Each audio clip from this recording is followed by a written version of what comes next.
जितना अच्छा रिस्पॉन्स हमें मिला था इस वेबिनार पे, it is just amazing to see that. So he is like widely known as the father of quantum computing in India. There is some part that you wanted to disprove quantum mechanics, but that every quantum entity obeys both wave and particle nature, but a single prediction has gone wrong.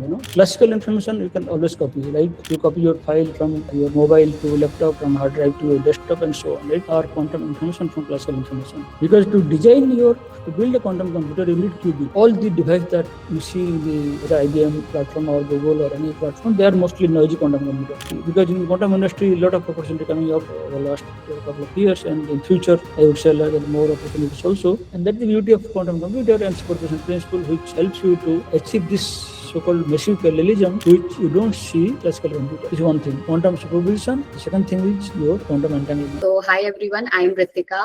I am an alumna of IIT Indore and currently associated with SciAstra. So it's happy to see you all. Like जितना अच्छा response हमें मिला था इस webinar पे, it is just amazing to see that. So welcome to this session, everyone. Before we begin, I just want to quickly interact with you all. So how many of you know about SciAstra? Tell me yes, know something. Do you know what is SciAstra? yes. तो लोगों को पता है student SciAstra के बारे में. That's great to know that actually. But अगर किसी को नहीं पता है तो मैं क्विक इंट्रो दे देती हूँ. So basically SciAstra we are working very closely with science students across India, of course. So whether it is helping you prepare for competitive exams, guiding with internships or jobs, or every single thing which is needed in your journey during college, before college, after college, everything. So we are working on all those things, and this webinar is just the starting point. We are going to bring you many more such webinars and podcasts for you all. So stay connected. You can follow us on our social media platforms. SciAstra College is there, where we update all the internships and job updates as well. So you can go there to check all the platforms. And I guess now we'll just begin with the session. So first of all, I'd like to introduce Professor Arun Kumar Pati. So welcome, sir. We are honored to have you on this platform today. It's an honor to host you here. Students आप देख ही सकते हो बच्चे कितने excited है आज आपसे मिलने के लिए. सो about professor Pati, I would just like to give a brief introduction about him. So he is widely known as the father of quantum computing in India. Then he is also on the list of the world's famous quantum information scientist, and currently he is the director of Quantum Ecosystem and Technology Council of India, which is called QETCI, and he is also director of the Center for Quantum Technology at KIT Bhubaneswar. Sir has worked at Spark as well. So he has done so many things, of course, and he is in this field for last 35 years, which is a huge time period, of course. Welcome, sir. Welcome to this session. Yeah, and we are really excited for this session. And now, along with him, I guess most of you know about Sagar. Sir, to you and to all the people, I would like to introduce Sagar as well here. So Sagar is currently pursuing his BSMS in physics from IISER Bharampur. And he completed his MS thesis at GSI, Germany. And he has been actively involved in research in high energy and nuclear physics. He has been working with SciAstra as well. He has mentored and guided thousands of students, helping them understand complex concepts in a very simple and practical way. And he's a creator at SciAstra College as well. So he's helping the students for getting internships, about telling all the things. Great. Yeah. Yeah. So with that, I guess I won't take much of your time. So let's get started, and over to you, Sagar. You can start the session now. Yeah. Thank you very much, Ritika, for the introduction. Okay, so welcome, Dr. Pati. It's very nice to have you here. I was actually surprised to know that you're also from Bharampur. Yeah. Yes. Yeah. We had seminars in here today. So several people from Bharampur University also visit IISER Bharampur. So it's a very close ecosystem. But nice to have you here. Let's start this session with your journey. So let's start to know how you got into this field of quantum information and quantum computing. What excited you? I know that there is some part that you wanted to disprove quantum mechanics, but we want to hear your side of how you got into this. So that would be the starting point. Can you please tell us? Yeah, thank you, Sagar. Thank you, Ritika, for inviting me to this platform. And myself, originally, I am from a small village in Ganjam district in Odisha, and I did my school and college in Aska Science College and Harrier High School, Aska. Then I did my master degree in Berhampur University during 1985 to 87. Then I joined Bhabha Atomic Research Center, BRC Bombay, in 1988 as a trainee, because they provide 1 year training and then they offer you a job. When I joined BRC, I was I opted for theoretical physics division, so I thought I can carry out my research, in that particular atmosphere. But before joining BRC, I have already decided during my BSc and MSc days that I will do research in quantum mechanics, and because at that time quantum computing was not fully developed, so I thought I will do research in quantum mechanics because I'm more fascinated by quantum mechanics. So I thought I will do research in that direction. And when I joined, there was nobody to guide me and nobody to really discuss new ideas and so on. So only thing I had was kind of self-driven motivation, So I will do something new. I don't know what, but I will do something new. That was the kind of motivation I had. And with that motivation, I started my journey. And honestly, there is nobody to really tell you that, okay, you take up this problem and work out and then publish a paper and do PhD, nothing like that, So I had to go to library and look for journals and sit down there from morning to evening and look for old volumes, see what I can understand. As you know, our education was not that strong at that time, unlike now what you have IGEST, NIGEST and so on. Now, so that background, I had difficulty in understanding even research papers that time, but I did not give up. I tried to read many papers, and spend years trying to figure out what I can understand, what I can do. And I have many stories to tell, but I cannot cover everything.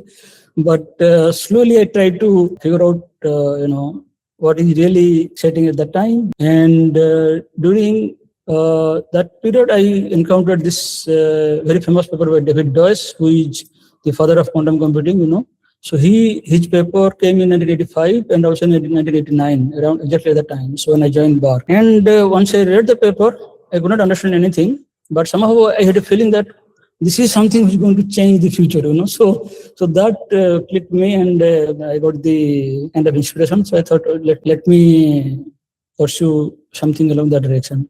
But then I was, at that time, I was not, trained in computer science. I thought maybe to do quantum computing, you need computer science background. With the physics, how can you do quantum computing? So I was a bit hesitant, but slowly I realized that it is not just computing, but it is more towards physics and application of quantum mechanics, and that's how I started my journey in BRC. Then I did publish few papers, before I registered for PhD. So I joined BARC in 1989. I got publication from 1990 onward, and in 1994, after 5 years, I did my registration for PhD. By the time, I already had about 8 to 10 papers, and then I submitted my thesis and then went to UK for postdoc, and that's how my journey started, in quantum computing. So yeah. Interesting. But during your bachelor's, you had no idea about quantum computing, etc. You only came to know during your master's. No, quantum computing was not there at the time, right? So all I had was I will do research in quantum mechanics, and I was fascinated. If I tell you a little more background to what and how I got fascinated, during my BSc, we didn't have quantum mechanics course. At that time we had a so-called modern physics. And there were a few chapters on Bohr's model and wave particle duality, and had at the time studying equation and BSc. Okay, only in MSc I came to know. But when I encountered this wave particle duality, that every quantum entity obeys both wave and particle nature, then I got very curious. I thought something wrong with quantum mechanics. I have to correct it. So I thought maybe you don't understand and people don't understand quantum mechanics. I have to really work out and see what is there, what is these quantum entities exactly they are, how they are. To tell you, this question is still open. We still don't know. At a deeper level, we don't know whether quantum entities are really wave or particle. We have only description, quantum theory tells you that they are both wave and particle, and we have got experimental evidence for this wave particle duality and so on. So this wave particle duality and how to quantify, how to capture this notion is still an active area of research. So a lot of research is going on, and myself and my students have worked a lot of things on this direction. So what I'm trying to tell you is this: what sparked me at that time, 35 years, maybe 40 years back, is still not solved. Okay, I was not wrong at that time, but slowly slowly I realized that no, quantum mechanics is really very fascinating. Not only fascinating, it's very, very kind of solid framework. You cannot twist little bit. It is so, the framework is so rigid, so solid that all the predictions that have come out from quantum mechanics over the last 100 years, you verify with the experiment, you test with the experiment, right? So no prediction has not come true, right? So not a single prediction has gone wrong. So that means it is really strong. And this is really something amazing, If you recall the basic quantum mechanics framework, you have only five postulates, Yeah. And whole of modern physics, whether nuclear physics or solid state physics, condensed matter, or anything you talk about, they're all based on quantum mechanics. And quantum mechanics is based on these few postulates. So you see, it's quite remarkable when you think deeply that these four, 5 postulates, they form the kind of basic pillar to all modern science. If you try to change little bit about the postulates, many things will go wrong. So in that sense, quantum theory is highly accurate, highly successful, highly one of the most amazing discovery by human being. But nevertheless, a lot of open questions, not a lot of counterintuitive things, a lot of paradoxical things still there. We don't understand many things in quantum mechanics. Yeah. Could you now tell us a little bit about your research, maybe what your group does, or maybe what you thought you would want to do earlier in quantum computing when you started doing it, and then how, over the years you have progressed? Yeah, so in my early days, I tried to spend a lot of time trying to think about what exactly is quantum information and how they're different from classical information. Okay, so that helped me to discover many all these so-called no deletion theorems and no hiding and no masking theorem, different kind of limitations. These limitations tell you that what is possible with classical information is not always possible with quantum information. So there are some limitations. Okay. So to tell you a little more, already in 1982, scientists they have known at that time that you cannot copy quantum information. Classical information you can always copy, right? So you copy your file from your mobile to laptop, or from hard drive to your desktop and so on, right? But if you have a quantum computer and if you store information on quantum hardware, or hard disk kind of thing, then only the person who has stored the information, only he or she can make a copy. Nobody else in the world can make a copy. This is called no cloning kind of principle, So what I discovered, or myself and my collaborator in the UK, we discovered that if you have information stored in quantum state, then you can delete information. Okay. And a few years later, I tried to prove that if you store information in quantum state and something happens to your quantum system, okay, it undergoes interaction with the external world and the decoherence and everything, all these things happen, and you lose information. What happens? Does it really get lost, or it remains in some form? Then, surprisingly, we proved that if information is missing from your original system, it simply moves and remains in some part of the universe. Okay, so this is kind of pointing out that information is not really destroyed, but it is conserved quantity. It is like, it takes different form. It goes from this physical body to some other physical body. It remains there. It is like energy. Energy you cannot create, you cannot destroy. It simply transforms from one form to another form, right? You convert electrical energy to heat energy, and heat energy to some other energy, right? So similarly, quantum information only moves from one body to another body. Okay. But it can never get destroyed. So that is what we proved. And few other things also we proved. Basically, they're trying to tell you how distinct are quantum information from classical information. And why these are important? Because this tell you that when you build your device in future, you should know your limitations, you should know what to do and what not to do. Okay. Like when you take your car for a test drive, you should know the rules that you should drive on the left, and you should drive like this at this speed and that speed and so on, right? So you should know your set of rules, that what you are allowed to do and what you are not allowed to do. So these kind of limitations tell you, along that, they pinpoint all those limitations. Yeah. I was always confused about decoherence. I mean, when I was studying long back about quantum information and quantum computers, the one big problem is decoherence. Why quantum is so hard to build? Do you have any answer for people who 11th and 12th standard people, what they can understand, why quantum computers are so hard to build? Yeah, there are many challenges to really build a quantum computer. One is, as you said, one is the decoherence. But there are other major challenges also. One of the major bottleneck is the decoherence. And decoherence has to do with the notion that how long you can maintain the quantum superposition in a quantum state. Okay, because to build a quantum computer, you need qubit. Okay, you need collection of qubits, and you need not only just qubits, you need to create superposition of different quantum states, right? So to create superposition, you need to maintain the coherence. And once you have your device ready, a lot of disturbance could be some electrical field to your system, could be magnetic field, could be some other disturbance, and any other disturbance external to your quantum system will try to deteriorate this quantum superposition. So decoherence is basically loss of coherence over certain period of time. So that is why major challenge is to build your quantum hardware so that you can maintain coherence for longer duration. Okay, so this is a major bottleneck, but slowly we are trying to come up with different mechanism to scale up or to increase the coherence time, so that even if decoherence happens, you can do your calculation, you could do your simulation, you could do your quantum computation within the coherence time. That is one thing. Second thing is how to build so-called fault-tolerant quantum computers. Till now, we don't have full-fledged fault-tolerant quantum computing. All the devices that you see in the, whether IBM platform or Google or any platform, they are mostly noisy quantum computer. So what it means is that if some error happens, okay, during your computation, the system is not designed to tolerate those errors. Okay, so if you build a fault-tolerant quantum computer, then system will take care of on its own, and then the error will be controlled. Whereas currently, all the hardware platforms, they are very, very noisy. Okay, so that is another thing.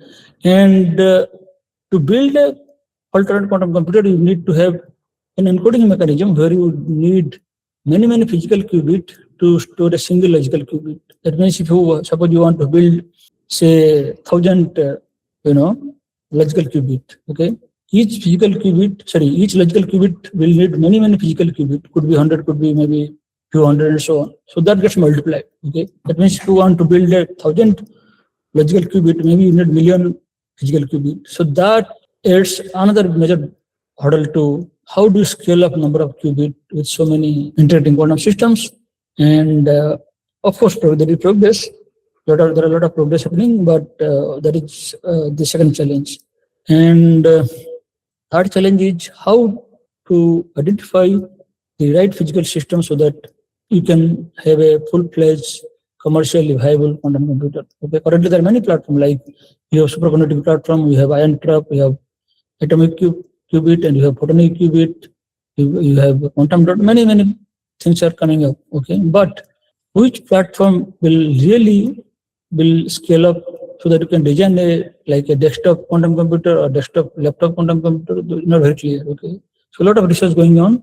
So maybe in next 5 to 10 years we will see what is the right kind of platform that really support a scalable quantum computer. So these are the 3-4 major challenges. Of course, a lot of other challenges, but these are 3 major challenges we are facing currently. Yeah.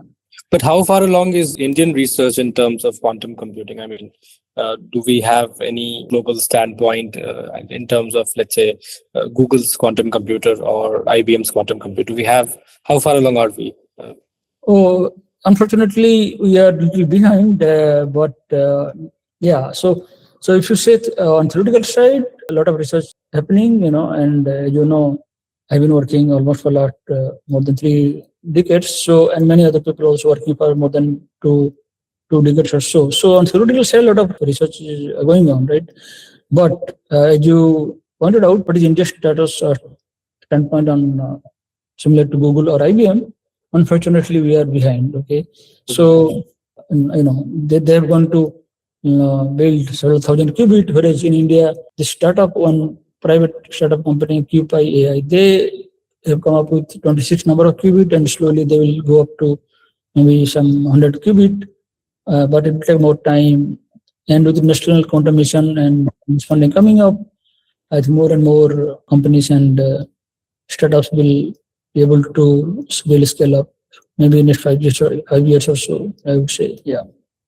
Okay. So follow-up question on that would be, if somebody is planning to study quantum computing, wants to go into this research for, let's say, PhD, or maybe undergrads also. Undergrad, I think they have to study basic physics at the very least. But for PhD, what would be a good option for them? Should they explore, let's say, research in India, or maybe try to plan for research outside India? What could be one possible option that you would recommend? Yeah, if you want to do PhD in quantum computing, a lot of openings are there currently in India, because with National Quantum Mission, as I said, already 4 hubs already are there in India, and I see many groups that do advertise, for PhD position and so on. Mostly, I think they are to do with kind of experimental side. There are many institutes like Harishchandra Research Institute where I was there, and Indian Institute of Science and IJERS. There are also people doing theoretical research on quantum computing, quantum information science, and so on. So, and if you want to choose between India and abroad, that is up to your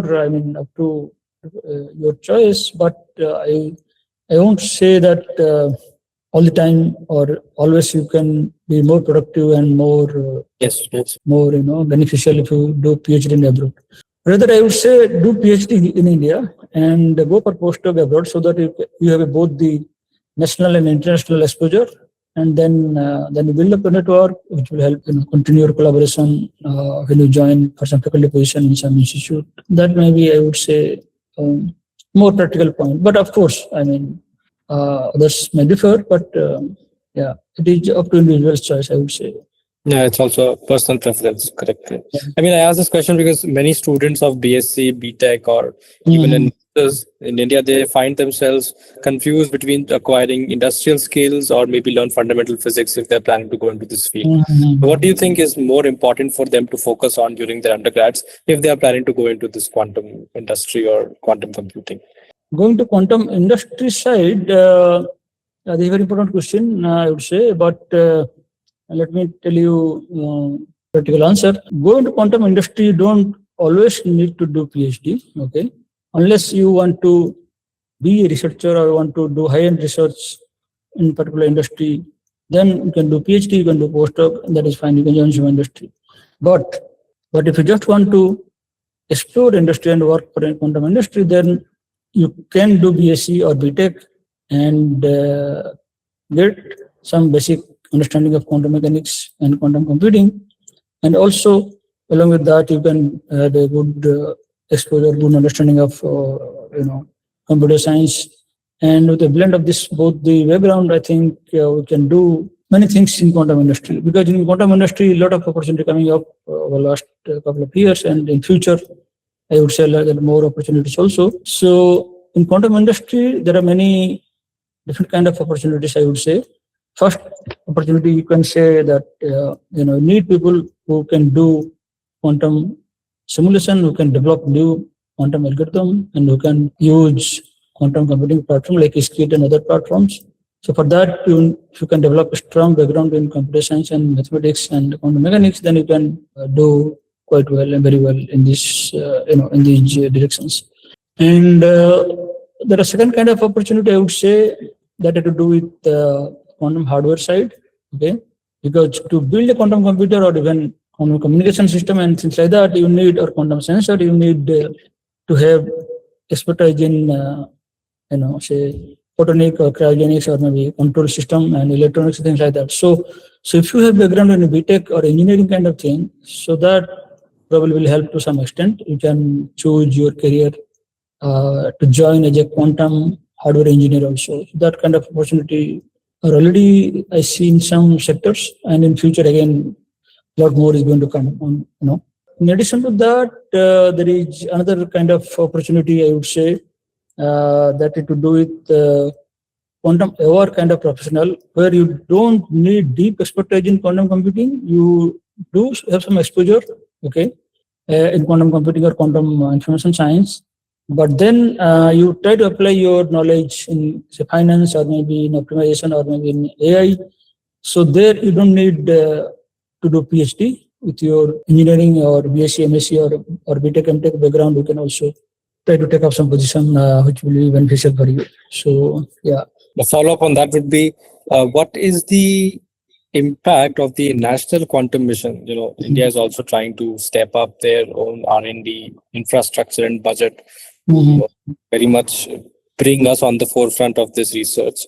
But at the student level, or let's say at the researcher level, or in the infrastructure wise for students also, what exactly are they going to get in the next 5 years, or let's say even now, versus what they were getting, let's say 10-15 years ago? Is there something that is very drastically changed, or is it slowly and gradually? I would say not drastic, but I would say plenty of opportunity is going to come in next 5 to 10 years through national quantum mission. And already, as I said, I see a lot of openings, a lot of advertisement coming up from IITs and IIRs. They have opening for PhD, they have opening for research associate and JRF or a quantum engineer. This kind of positions regularly coming up, I see. So what I said little before, with those kind of expertise, the future is going to open up plenty of opportunities. Yeah. I see. Now, this question is quite personal to me also. When people hear about quantum computing, they generally associate it with being much faster than classical computing because of how qubits are at the fundamental level. But is it the only thing about quantum computing that differentiates it from classical computing? I ask this question because for research in, let's say, high energy physics, wherever you need computational models, general computers, they take their own time. They have zeros and ones, and that's what is working at the basic level. And for high energy physics, we have to run many simulation models. We have our own frameworks such as Root or Pythia or any model that does the collisions, etc., at very relativistic energies. But it takes time, right? Yeah. So for example, for research like in high energy physics, let's say someday we have quantum computers that are commercially available. How would that impact this kind of research in high energy, or let's say research in condensed matter? Computational. Yeah, very right question, I would say. So let me tell you a little more about the way quantum computers actually work. So as you pointed out, with classical computer, whether it is your desktop or your laptop or even supercomputer, they store information only in strings of bits. Okay, they're 0 or 1. Okay, whereas quantum computer stores information not only in zeros and ones but also in a superposition of 0 and 1. Okay, that means there is some certain amplitude for to be in 0 and a certain amplitude to be in 1. And because of this, if you have a quantum computer with n qubit, your Hilbert space grows exponentially with the number of qubits. So the dimension of the Hilbert space grows like 2 to the power n, right? So once you have this vast number of quantum state, your quantum computer is in a superposition of all those exponential number of logical states. Okay. Now, when you do a computation, think of like this. So classically, suppose you want to evaluate a particular function. Okay. So imagine that you have a classical input bit and there is some classical register where you store the answer. So if you want to evaluate a particular function, you act on particular registered value and then give the answer. Okay. Now, in quantum computer, the same kind of function evaluation will act parallelly in all the logical state and evaluate the function. Okay, and store the answer in the answer logical state. Answer state, right? So that means your quantum computer is able to parallelly process all the information. Okay, and that's the beauty of quantum computer and superposition principle, which helps you to achieve this so-called massive parallelism, which you don't see with classical computer. Is one thing. Second thing, when you talk about quantum systems having more than composite systems like 2, 3, and n number of particles, those quantum systems can be in a highly entangled states. Okay, so this entanglement also helps to speed up your computation. So that helps to speed up your computation. To some extent, is kind of resource. Okay, you don't see in classical world. So if you try to compare classical computing and quantum computing, these two things make quantum computer more powerful than a classical computer. And what are those two things? One is your quantum superposition, and the second thing is your quantum entanglement. The two things are so drastically new concepts in quantum world, okay, that they really offers you magical thing, in doing certain tasks on a quantum computer. And this entanglement not only helps in quantum computing, but also it helps in quantum communication, like quantum key distribution or quantum teleportation and all the things that any quantum communication you want to do, you need quantum entanglement. Quantum entanglement is like a magical resource which helps you to do something, and that no classical communication task or platform can really afford in that kind of miraculous. So coming to the application side in high energy physics or condensed matter physics, okay, there already a lot of things are happening. People are trying to use how to simulate complex many-body system in nuclear physics and like in ground plasma. In those contexts, people are already using quantum computer platform to simulate those complex systems. And when it comes to simulating complex quantum system, quantum computer will be more suitable than what classical computer can do. In fact, some of you may know that this question is again kind of historically is very important question, that what triggered this field of quantum computing, in the sense that Feynman once realized that if you want to simulate a quantum system on a classical computer, they will be very, very inefficient. Okay, then why not simulate quantum system on a quantum system? Okay, I mean, why not use a quantum system to simulate a quantum system? So she asked this question. Okay, that's how this idea came, but then he did not pursue this idea very seriously. So David Doyce took this idea very seriously, and then he single-handedly developed the whole formalism of quantum computing on his own. That's how historically this has been very important. So quantum simulation is very important, paradigm, not only for high energy or condensed matter, but also in other areas like material science or maybe drug discovery. Many things people are promising and coming up, and people think that a lot of promise are there in that. Yeah, I was just going to bring up Feynman because I saw his Feynman lectures on quantum computing or quantum information long back. There are some 7 or 8 series of talks that he has given at maybe I'm going to bring that. He was the one who suggested that if you could perfect quantum computing, you can simulate entire realities. That's what he said at that time. No, he didn't use the word quantum computer, but he used this phrase that why not use quantum system to simulate quantum system, Yes. That was I may have forgotten basically. But that's it is like taking out a nail by nail, Yes. So for undergrad students, what do you think is a good recommendation for a book? Let's say somebody is trying to start quantum computing from scratch or wants to understand. Of course, you have to study quantum mechanics, but somebody has to go into quantum computing only. What is a good book recommendation that you will give? Yeah, I mean, of course, one of the classic book is Quantum Computing and Quantum Information by Nielsen and Chuang, one of the best book, which I follow when I teach quantum computing course. For beginners, that may be slightly kind of, somebody may feel that a little bit advanced thing. But if you want to really learn seriously, you should read that book. But there are other books also. I don't know the name, but in market you will find a lot of other books. Also, there is freely available lecture notes by John Preskill in Caltech. You can download and also read those very beautiful lecture notes, and not that difficult. You can understand. If you work out all the steps, it will be easy to follow. Not that great difficult really. I think we'll write these recommendations down in the comments somewhere so people can download these. What is one favorite, this question people asked, as somebody asked in the comments, what is the one favorite concept that really solidified things for you for quantum mechanics when you were studying your undergrads, modern physics, etc.? What was the one concept that when you read about it or when you were starting to derive or solve things, it just clicked? Everything tried to make some sense and things really started feeling very surprising or very exciting for you. Yeah, I mean, when I was in BSc. Yes.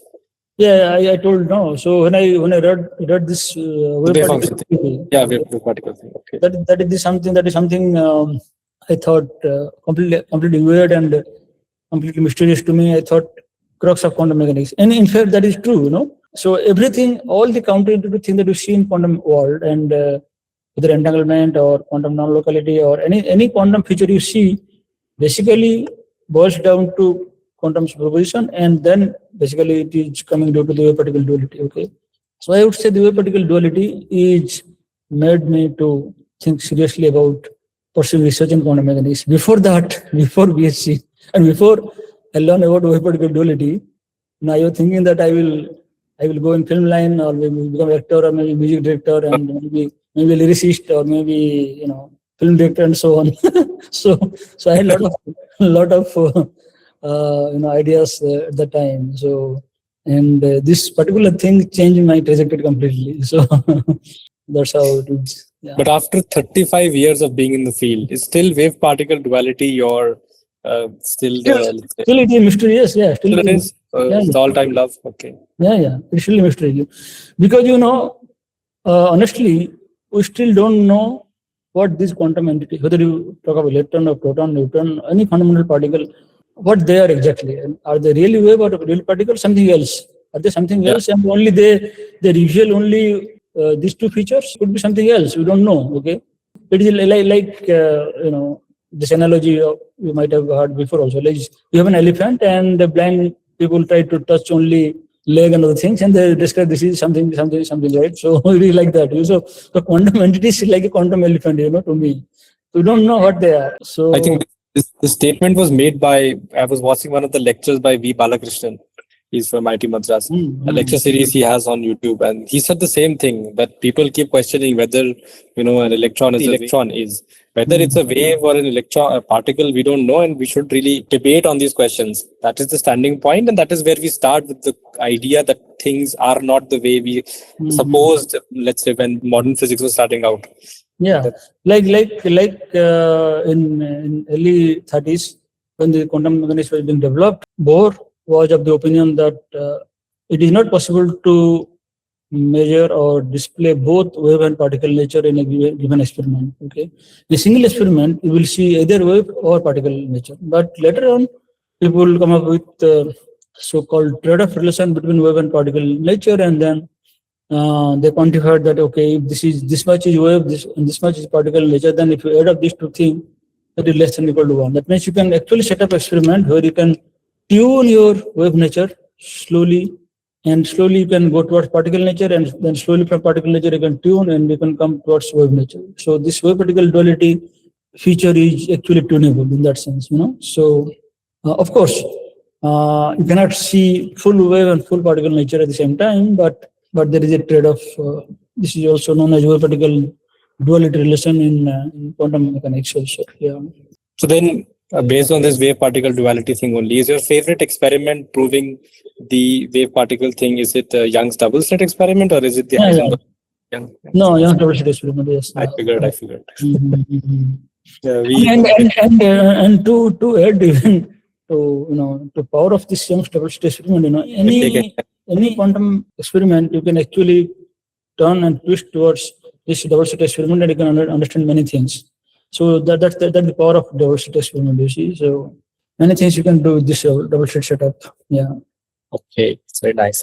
I think we're coming towards the end. We're coming towards 5 o'clock. I have one more question that I have prepared, and that is, you are both an artist and a poet. You say on your page it's written, right? And apart from being a physicist, so in such a we say quantum mechanics is abstract, but recently Nobel Prize was given to quantum mechanics being held in the hand. I mean, though they made devices where you can see physically that quantum mechanics is very much scalable to macroscopic objects. But what role do you think? Because quantum mechanics is at the end of the day mathematics, right? And then you do things with that, and you're able to see things. But what role does this creative imagination ultimately play in picturing problems which cannot always be compared with classical mechanics? Does this artistic take in life help you being a physicist in general? I would say, yeah, maybe they are kind of connected, because as you rightly point out, whether you do research in quantum mechanics or you write poem, you need a creative component. You need to be creative, right? So, and when you write a poem, or it is kind of abstract thing, and different people can interpret differently. Okay, the same poem, and it is a deeper meaning, but the meaning could be different to different kind of readers. But coming to quantum mechanics, the theory is very deep, but at the same time it has also different kind of interpretation, right? So quantum mechanics is not just a single interpretation. The interpretation that you read, or standard interpretation, is often called Copenhagen interpretation, that you read in a textbook. But there are many other interpretations, like many world interpretation, Bohemian interpretation, multiverse, and many things are many different kind of interpretation are there, right? So quantum theory works the way it is. Okay, now it is the observer who trying to extract the information, try to connect your experimental data to the real world. He or she try to interpret differently. So at that level, you see a connection between doing research in quantum mechanics and also writing a poem. So it is a metaphorical connection, you can say. So discipline requires some amount of creativity and creative thinking and imagination. Mathematical poetry. Yeah. I think we can call this podcast mathematical poetry. That would be nice. Right. So based on this, I think you just mentioned that, each has its own interpretation. However, even for quantum mechanics, we have, Max Born, we have Copenhagen interpretation, we have many worlds, they give the same result at the end of the day. Yes. But which is your favorite? Which one do you like? Which one do you prefer? I like the many worlds, but I don't like it too. I prefer the standard Copenhagen interpretation. Copenhagen, the wave function collapse. Yeah. Mm-hmm. That one is good. I think it does. All of them, they do the job, so really shouldn't care about it. But interesting to think. Yeah, I mean, there are some people who, even there was an article many years back in Physics Today, who cares about quantum interpretation, So there's some people who are very, very rigid. They don't care about, The people say as long as it works, why do you care? Rules of quantum mechanics, they apply, they do the calculation, get the result, and it is fine for them. They don't need interpretation. And also there is an article by somebody, I forgot the name, quantum mechanics needs no interpretation, So a different level of thought people, and different school of thought and so on. So true. All are equally interesting. Yeah. True. Yeah, this conversation is very nice. I would love to have chat with you longer. If you are ever in Berhampur, maybe I don't know if this year. I'm leaving on May 15th. I don't think you'll be back here. But if you're ever in Berhampur and I'm here, maybe we can meet. We'll have nice discussions together. I have questions from students. Maybe we can. Somebody's asking a very interesting question. I don't know how good it is, but let's see. He's asking, can quantum computing be used to access data from telescopes, such as telescopes like James Webb Space Telescope, which is a few hundred kilometers away from Earth, to specifically compute things like the likelibility of survival on other planets, studying their weather, atmosphere with more accuracy, therefore bridging aerospace and quantum physics? I mean, it can be. There are a lot of potential, I would say. So I don't know that you can really apply quantum computing and that will help you, but certainly there is possibility. Yeah. One is asking about what programming language should they prefer if they are starting out in quantum. Open use the Python and and Qiskit. This command you can use. So. I think if you get good enough at Python, then you can try to adopt other languages also. Somebody is asking, for quantum computers, there are two specific fields. One is working with quantum computers like quantum cryptography, etc. And other is the development of quantum computers, such as invention of qubits with different particle or energy.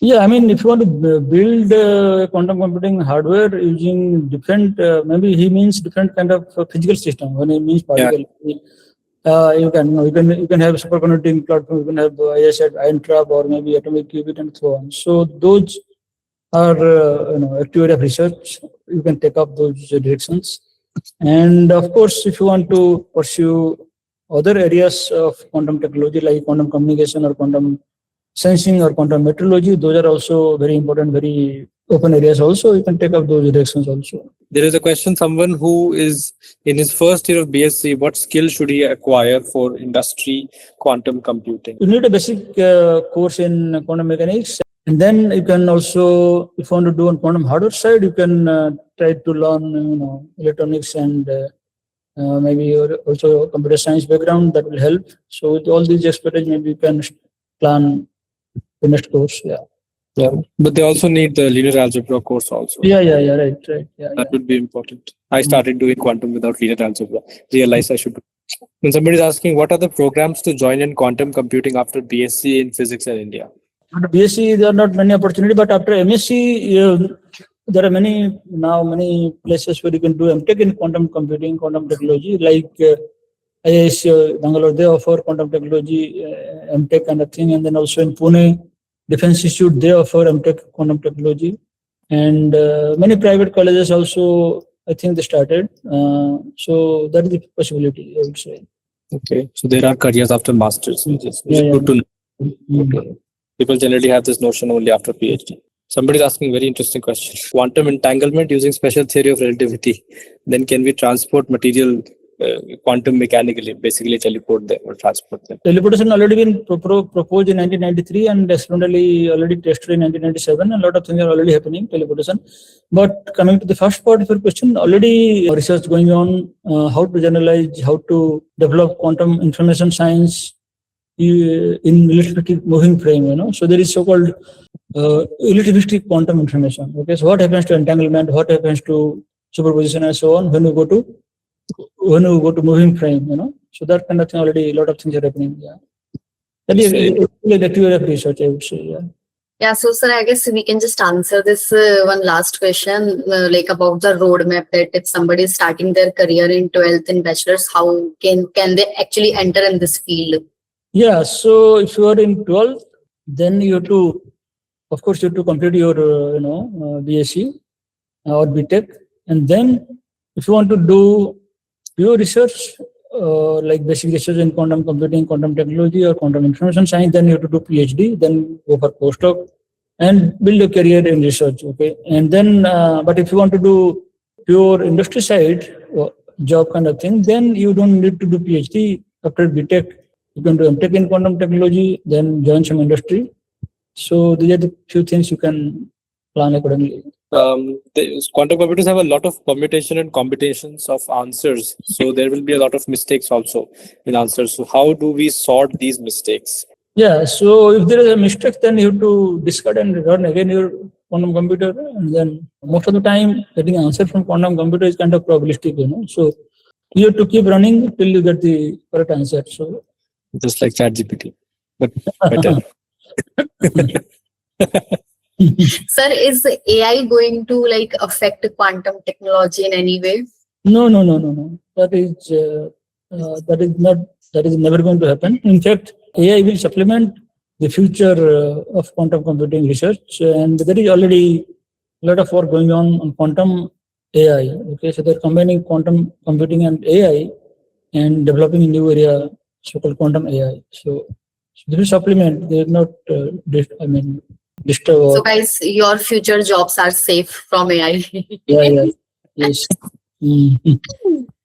So quantum will strengthen AI, not. But you better start learning AI tools. Yes. So I guess with that, we can end the session today. It was such an amazing session, sir. Like, even I am from biotech, but I was really listening your points. It was such an amazing session. Thank you so much for joining us. Thank you. When students' reaction, to matlab, you can see they are very excited, and most of them are still there in the session. So we hope to meet you someday as well. Sure. Yeah, it will be great to meet you in person as well. So thank you so much, everyone. Thank you so much, Sagar. Thank you so much, sir. Thank you, Sagar. Thank you, Thank you, sir. Thank you so much. It was amazing meeting. Yeah, nice talking to all of you and to students also. Yes.